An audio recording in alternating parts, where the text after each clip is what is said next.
you were in a band in your own life. I was, yeah. Did that experience help you at all with this, or are they totally different? I guess, you know, it was sort of, I guess I sort of understood the world of rock and roll and bands and bars and clubs, and, you know, we actually played at a lot of the clubs here on the Sunset Strip, the Viper Room and House of Blues, and so that was definitely fun, and also not as nerve-wracking when I had to go and sing a song. You know, I knew I'd sang before, even though I wasn't trained, but we had a vocal coach, and that was really nice to have, which helped a lot. But yeah, I'm sure it had a little bit of an effect. I got sort of an insider's point of view from the Sunset Strip.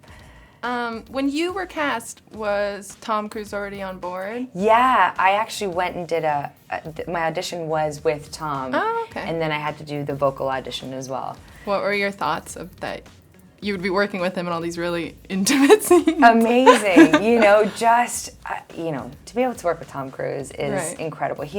If you look back at his body of work, he's such an incredible actor. So I always feel like every time you get to work with someone who's been in the business for a while, who's really good at their job, they always make you a better actor. You know, when you're acting with them, it just kind of brings up your own game. So I was super excited to be working with him and to be surrounded by this stellar cast. Right. Julian was saying that he is Stacey Jacks, like it's just his personality. Do you feel that way?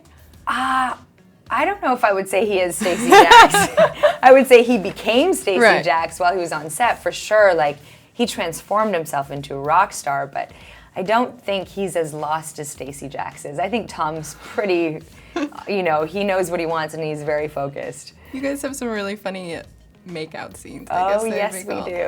How do you prepare for that, kind of? You don't. You just dive in head first, or in this case, tongue first, you know? Right. After doing this, do you want to do more musical movies? Absolutely, I would be happy to. You know, this was really a really fun experience. It's nice to have that added challenge of the music, and I love doing music and creating music. For me, this was special because all of these bands are bands that I grew up listening to, so it was nostalgic of my past, and I just simply loved it. But I would absolutely do any musical any day if they'll have me.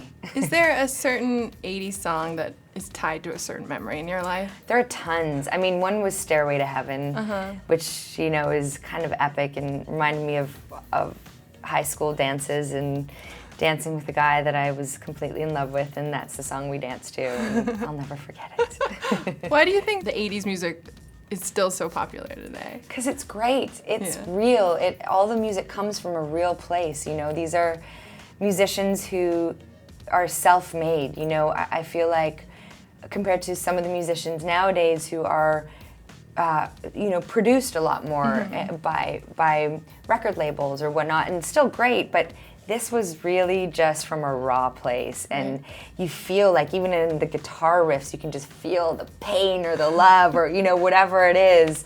They were crazy, they were free, they were, you know, completely didn't care about anything or anyone and just did what was theirs to give, you know? And it was recently announced that you're going to be playing Debbie Harry in a movie. Are you going to be singing a lot in that?